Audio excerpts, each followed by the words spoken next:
Hello, welcome ladies and gentlemen to today's tutorial. Today we are going to look at the anterolateral abdominal wall. So the anterior and of course the lateral walls of the abdomen. We already looked at the posterior abdominal wall, so please watch that video to get better understanding. Now the anterolateral abdominal wall is actually musculo-aponeurotic, which we are going to look at that. Yes, when you take the anterolateral abdominal wall, importantly, what it's going to do is that it's going to help, protect, these abdominal viscera. Although, yes, it's not bony, bones are not there, but it's going to help, by way of these muscles, help, in that regard. Apart from that, it's also going to be relevant, in keeping these abdominal viscera and, of course, structures in their position against, of course, gravity. Yes, other things that, anterolateral abdominal wall is going to do is that it's going to help increase intra-abdominal pressure for activities that require that. For instance, vomiting, like defecation, like parturition. Increase intra-abdominal pressure is very important. Even apart from this, they are going to be relevant, especially in forceful respiration. They are going to help in that regard. Yes, of course. Peculiarly, we look at the various muscles, of the abdomen, what they will do. But generally, that's what the anterolateral abdominal wall is going to help with. When you look at the abdomen is not going to contain only the viscera, but of course, it's also going to contain food, materials. It's going to contain fluid. It's going to contain even feces. Yes, it's also going to contain what we call fat. Fat. Yes, as well as even fetus. So these actually represent the 6 F's that you're going to find in the abdomen. Therefore, the integrity and the tone of this wall, muscles, is very important, so that all these, structures or all these materials will be there. So without wasting my time, let's look at the anterolateral abdominal wall. But remember that if I want to enter the anterolateral abdominal wall, I'll go through the skin, then I'll go through superficial fascia. Remember that the superficial fascia, yes, it's actually going to be, continuous with the rest of the fascia that you find in the body, the superficial fascia that you find in the body. Except that below the umbilicus, this superficial fascia is going to have 2 layers. A superficial, fatty layer, which you call it campus fascia. And this campus fascia is actually made of, fat, fat. And this is the area where people who tend to gain weight tend to accumulate a lot of fat. Now, because below the umbilicus, people are able to accumulate a lot of, fat. What happens is that, yes, sometimes if you are moving, then it becomes so pendulous. As you move, it also be moving with you. Therefore, God has made it that at the inferior part, the superficial fatty layer of campus is actually reinforced by what you call a deep membranous layer of scarpus fascia, which will help in keeping this. So from the skin, you go to superficial fascia. Then from superficial fascia, you go to the trilaminar layer of muscles, which are the 3 groups of muscles. We call them flat muscles. There's another group of muscles, we call them the straight muscles, or the vertically placed muscles, which we are going to look at them. Of course, the abdomen is going to, anterolateral abdominal wall is going to have 5 muscles, which we are going to look at them. So from trilaminar layer of muscles, then you go to what we call the abdominal fascia, which we call it the transversalis fascia. Now from the transversalis fascia, you go to another layer of fat, which we call the extraperitoneal fat layer. Now this extraperitoneal fat layer, usually upon accumulation of fat, this place tends to resist increase in fat content. It may just increase just a little. So that's the extraperitoneal fat layer. Then of course you go to what we call the parietal peritoneum. Now this parietal peritoneum, beyond that, so parietal peritoneum, the wall, parietal has to do with wall of the abdominal cavity. That's where you're going to find this peritoneum. Because peritoneum is actually a double layered fold. Yes, you're going to have the one covering the wall, and you're also going to have what we call visceral peritoneum, the one which is also going to invest these intra-abdominal organs. These organs or intraperitoneal organs. So we're going to have visceral peritoneum. But remember that in between the parietal and visceral peritoneum, there is a potential space, which we call it the peritoneal cavity. This peritoneal cavity will be filled with serous fluid. serous fluid, and usually it's going to be 50 ml, maximum going to be 50 ml in healthy individuals. So without actually wasting my time, let's look at this anterolateral abdominal wall. All right, so this is the skin. As you can see, there's the skin. Then you go to, of course, the superficial fascia of fats. Then, of course, beyond that, we are also going to go to what you call, so that's the skin, superficial fascia together there. Then you go to the first, that's the largest, the more superficial, among the trilaminar layer of muscles, and that's external oblique. External oblique. Now this external oblique, it's the orientation of the fibers of the external oblique. It's like putting your, your hands in your pocket this way. So they run from the superior part to the inferior part, but actually moving medially. So we say they run, infero-medially. Now these abdominal muscles, anterolateral abdominal muscles, they actually crisscross each other so that they can strengthen actually the abdominal wall. So let's look at it. So that's the external oblique muscle. External oblique muscle, this one. Now this external oblique muscle, yes, what it does is that, yes, we've seen that the most superficial one that we are going to find. It's actually going to originate from the 5th to the 12th ribs. From the 5th to the 12th ribs. Okay, from the 5th all the way to the 12th ribs. So that's where it's going to actually originate, from the ribs, 5th to the 12th ribs. Now, so as it goes this way, so that's why it's originating this way and then coming this way. So importantly, it's going to have its insertion. Okay, it's going to insert on what we call the iliac crest, actually the anterior two tiers of the iliac crest. But importantly, it's going to be on the outer lip of the iliac crest, outer lip of the iliac crest. Then of course, it's also going to insert on the what we call on the pubic, iliac tubercle as well, and of course maybe pubic tubercle. So all the way from here.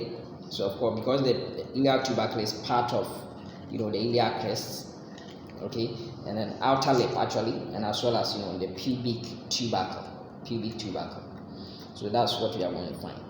Now what we find is that, yes, the aponeurosis, which I'm going to show you, the inferior part of the aponeurosis of the external oblique, which spans from the pubic tubercle to the anterior superior iliac spine, actually forms a ligament known as the inguinal ligament on either side. So we find inguinal ligament. Now, one thing that we find about these trilaminar layer of muscles is that as they move, okay, from this way, move from the lateral part coming anteriorly, then they feel, the fleshy part of the muscle becomes, aponeurotic, a broad, flat, glycerin tendon, And so around this area, so for instance, around this area, okay, coming, then that area will be called, aponeurosis of the external oblique. It's just part of, the aponeurosis muscle, but this time around, it feels to be fleshy, it's now aponeurotic. So we are going to see their significance pretty soon. Now, importantly, what happens is that, yes, when both muscles on either side contract, then they will compress on the abdominal content, increasing the abdominal pressure. But of course, if just one of them, let's say in this case this is the left one, if the left one contracts, then it will cause contralateral rotation of the torso of the body. It will result in contralateral rotation of the torso, opposite parts of the body. So if, for instance, this one, which is the right, which is the left one, if it contracts, then it causes the opposite part of the body to rotate. So contralateral rotation of the torso. Now, importantly, it will be supplied by actually the subcostal nerve. That's the T12 nerve, which is the subcostal nerve, as well as the thoraco abdominal nerves. Okay, right from T12 all the way to T11. So you can simply say T12 all the way to T11 nerves. Okay, will supply the external oblique. Now, the next muscle that we are going to look at, which is found below the external oblique, okay, is the internal oblique muscle. So there we are. We find the internal oblique muscle below the external. So that's intermediate between this and the third one we are going to look at. Internal oblique muscle. Now, this internal oblique muscle, yes, moves in the opposite direction. So this way. As external oblique move this way, from superior inferior but medially, which we said inferomedially, internal oblique is moving this way. So we say it's moving superomedially from to the superior part, superomedially, so that it can crisscross, increasing actually, the strength of, their, contractions. Yes, so the internal oblique muscle is actually going to originate from the lower fibers of the external oblique aponeuris, which we said they form the inguinal inguinal ligament. So it's going to originate actually from here. So from the inguinal ligament, yes, apart from the inguinal ligament, yes, it's also going to originate actually from what we call linea alba, which I'll show you. Let me show you the linea alba. Linea alba is supposed to be the thickness, yes, of these aponeurosis of these trilaminar layer of muscles, which is found in the midline of the body. That's the linea alba. So the external oblique, apart from originating from the inguinal ligament, is also going to originate from the linea alba. Apart from that, yes, the iliac crests as well as something we call the thoracolumbar fascia. Yes, the iliac crests will also be important. So all the way from here, yes, again, iliac crests. The iliac crest as well. But this time around is the intermediate portion of the iliac crests. Okay, this is pubic crest, but this is iliac crest, the intermediate portion of the iliac crest. So from the inguinal ligament, intermediate crest of iliac crest, intermediate zone of iliac crest, of course, as well as of course the linea alba. And what they are going to do is actually, yes, in addition to that, we are also going to find something called a fascia, which forms around this area.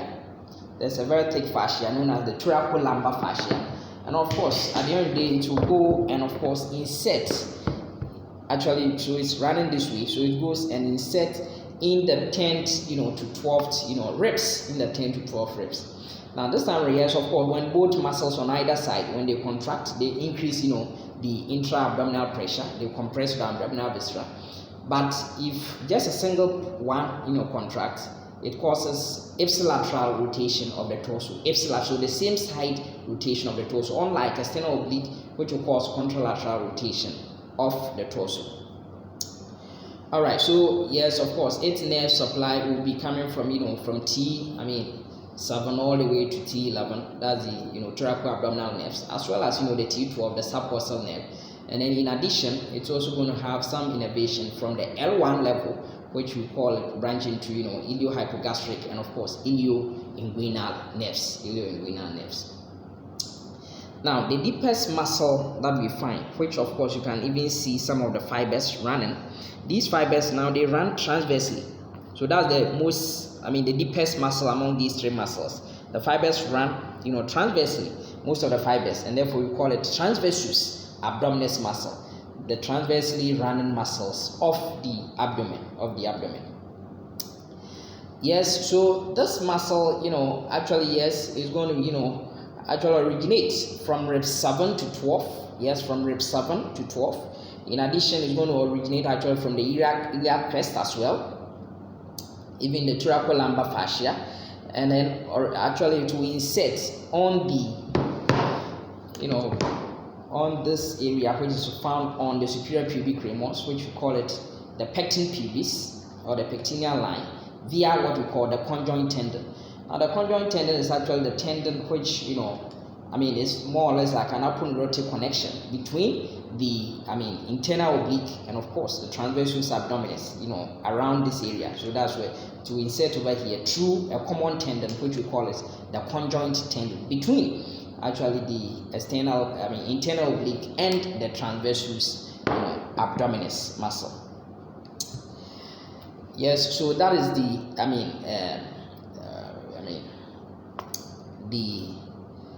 transversus, abdominis muscle. But even that, yes, it's also going to, find, insertion in the xiphoid process, as well. Yes, even apart from that, the linear alba, as well as, the pubic, crest, as well as even the pubic crest. So that would be the, transversus abdominis muscle. Yes, of course, when it contracts, it's going to, compress on the abdominal viscera. Yes, and then of course, it's also going to have its innervation coming all the way from, the T7 up to even T12, and then of course even L1 level, iliohypogastric and ilioinguinal nerves. So this one represents actually these trilaminar layer of muscles which we've seen. External oblique being the largest, the broadest, actually the most superficial. Intermediate being internal oblique. Then of course, we're also going to find the transversus abdominis muscle. These are the trilaminar layer of muscles. Now, vertically oriented, but this time we're finding origin actually from the pubic crests, okay, all the way to the xiphoid process is this muscle, vertically placed muscle, which you can see the inferior portion. The rest are covered in this sheet, which I will come to pretty soon. This muscle is known as rectus abdominis muscle. That's the straight muscle of the abdomen. Rectus means straight. Rectus abdominis muscle. Now, this rectus abdominis muscle, yes, it will be covered inside this sheet known as rectus sheet. This is actually the posterior, layer of the rectus sheet. The rectus sheet actually consists of two layers. Now, these rectus sheets, now I said that as the fleshy muscles of these trilaminar layer of muscles, okay, move from the lateral part, get to the anterior part, they become aponeurotic. That's the flat, these glycerin, broad flat glycerin tendons, and that's what we call aponeurosis. They form this rectus sheet. So there's the posterior layer of rectus sheet, then we have the anterior layer of rectus sheet, actually being anterior to this one. So now the anterior layer of rectus sheet will therefore be formed, it's more superficial, therefore it will be formed by the aponeurosis of external oblique plus the superficial portion of the half of aponeurosis of the internal oblique muscle. Then the posterior rectus sheet will be formed by the aponeurosis of the deep layer of the internal oblique muscle, yes, as well as the aponeurosis of the transversus abdominis muscle. That is generally what we are going to find. But below this area, which we call the arcuate line, just about 4 centimeters below the umbilicus, yes, then we are going to find this arcuate line. Beyond the arcuate line, you are going to find only anterior rectus sheets, only anterior rectus sheet. That's why this area is devoid of rectus sheet, and this, yes, so we will find only anterior rectus sheet, and therefore it will be formed by all the aponeurosis of all the trilaminar layer of muscles, Yes, the rectus, abdominis muscle, yes, importantly, it's going to compress the viscera, just like, the rest are going to do, and it will be supplied by T7 to T12, nerves, Now, sometimes, although not shown here, there could be another muscle, which will actually originate from the pubic crest, yes, as well as even the pubis symphysis, yes, but it's a triangular shaped muscle, which we call it the pyramidalis muscle, Now, this pyramidalis muscle will be absent in about 20% of the population, which means that you find it only in about 80% of the population. Now, this muscle, yes, mainly, its role, not really so much of a concern. Therefore, its absence, wouldn't, bring about any other issue. But if present, then it's going to help tense the rectus, the linea alba. It's going to help tense the linea alba. Now the linea alba is the thickening that you find in the area. Okay, it's supposed to be a surface anatomy, so the thickening. Okay, if you take the muscles, they are aponeurosis. Okay, when they thicken in the midline of the body, then we form actually the linea alba. They are aponeurosis, thicken in the midline of the body, forming what we call the linea alba. So that is what we are going to find these areas. So it means that around this area, if the rectus abdominis, will be actually in contact, direct contact with the transversalis fascia, because there's no posterior rectus sheath here. So that's one thing that we have to actually know about this. Now, finally, what I want to say is that yes, the abdomen is very important. Yes, we should be able to describe location of viscera. Yes, we should have common terms of describing these viscera.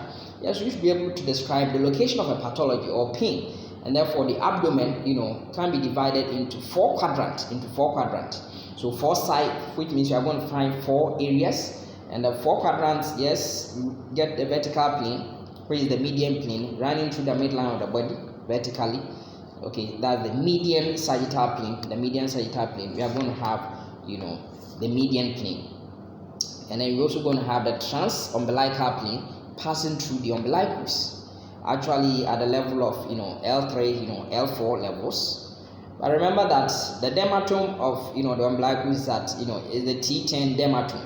Don't confuse it with the transumbilical plane, which is at the level of L3, L4 levels, between L3 L4 levels. And therefore, once we get this, then we can divide the abdomen into four quadrants. You can have the right upper quadrant, the left upper quadrant, the right lower quadrant, and the left lower quadrant of the abdomen. So this one can help us with that. But sometimes you have to specifically locate the area or describe the pathology very well. Therefore, we have to go into detail a bit, and therefore we can divide, the abdomen, into actually 9 regions. And these 9 regions are with the help of these planes, and these planes coming all the way from the middle portion,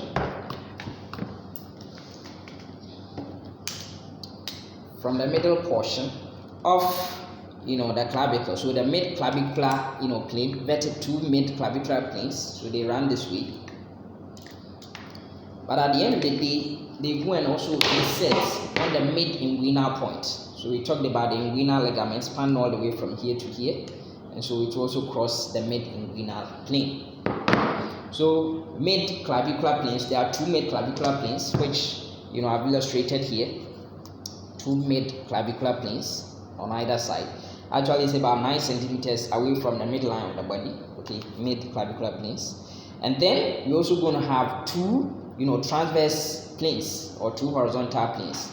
And these 2 horizontal planes, yes, one of them is the superior one, one at the cranial level. Superior one is the subcostal plane, the subcostal plane.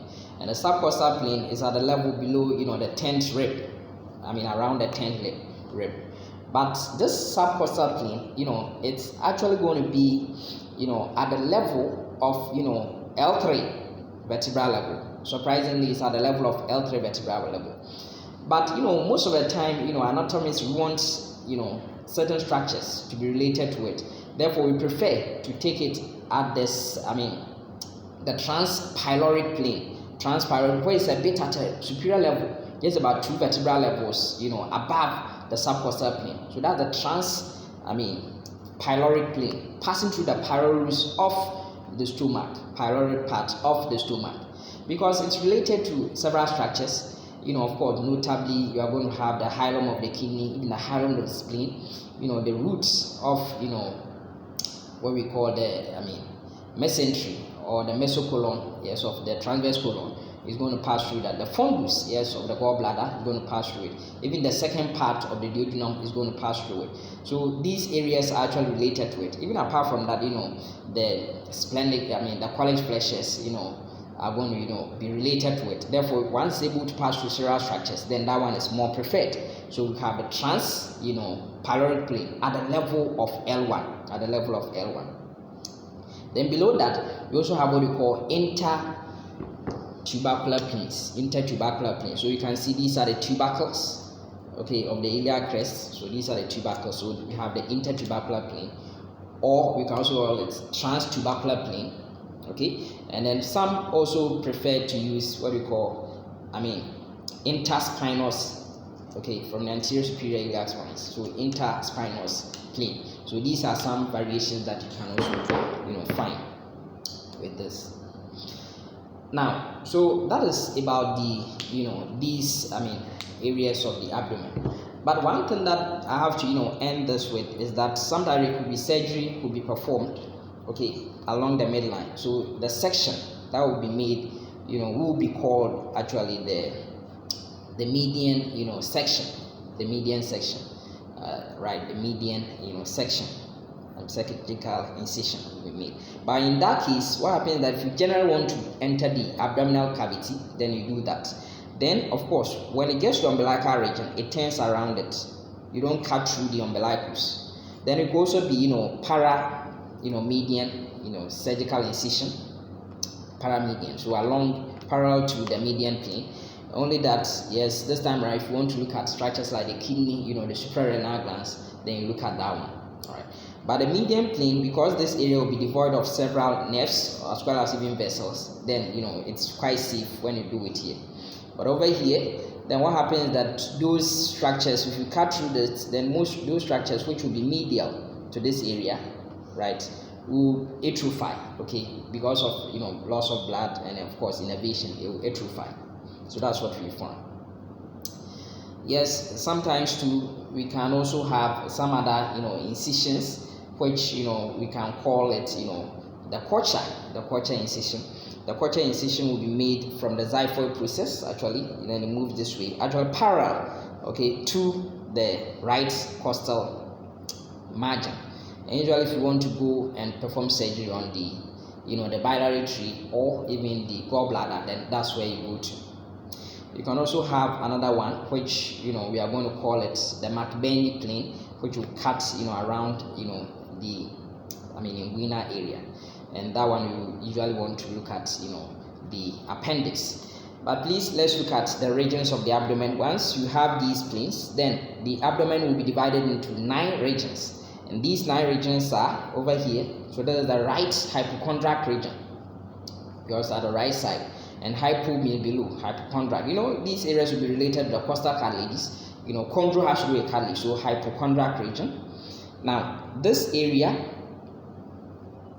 okay, is known as the epigastric region. Because epi means above, and this really is more related to stomach. So gastric has to do with stomach, and this is the left hypochondriac region. Over here. Well, you can call them this area. You can call it right hypochondrium. Okay, hypochondrium, or if you bring chondriac, then you have to qualify it with the region. Then of course this area is the right flank or the right lateral part of the abdomen, or you can also call it the right lumbar. This area is the umbilical area or the umbilical region, because of course you have the umbilicus. Now of course this area is the left flank or the left lateral or the left lumbar. Then of course over here we are going to find the right iliac area. Yes, even apart from that, you can also call it the right inguinal area, because of course the inguinal ligament and all that is related here. Then of course we are also going to have the hypogastric area, or you can also call it the the pubic, suprapubic area, okay. And I'm also going to have the left groin area or iliac area. Yes, so it will be related to this area. So there will be important structures which will be related to these regions of the abdomen, which you have to be conversant with. Right, ladies and gentlemen, I hope this tutorial is going to be helpful to you. Thank you very much for your audience.